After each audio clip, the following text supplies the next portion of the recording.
અમરેલી જિલ્લાની ચલાલા પાલિકામાં થયો ભડકો.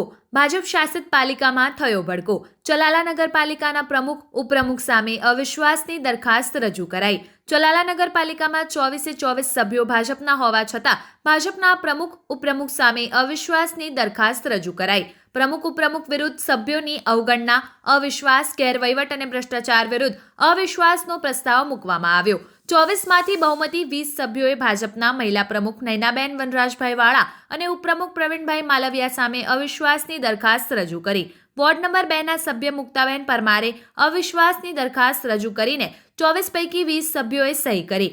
7 માસ પહેલા એકમાત્ર બજેટ બેઠક બોલાવ્યા બાદ એક પણ સામાન્ય સભા બેઠક ન મળતા સદસ્યોમાં નારાજગી. દિવસ 15 સામાન્ય સભા બોલાવવા આવે અન્યથા સક્ષમ અધિકારી સમક્ષ કાર્યવાહી કરવાની કરી ચીફ ઓફિસરને ચીમકી. ચલાલા ભાજપ શાસિત પાલિકામાં ભૂકંપ સર્જાય તેવી સ્થિતિનું નિર્માણ થયું. પ્રમુખ ઉપપ્રમુખ સામે અવિશ્વાસની દરખાસ્ત રજૂ કરવામાં આવતા રાજકારણ ગરમાયું.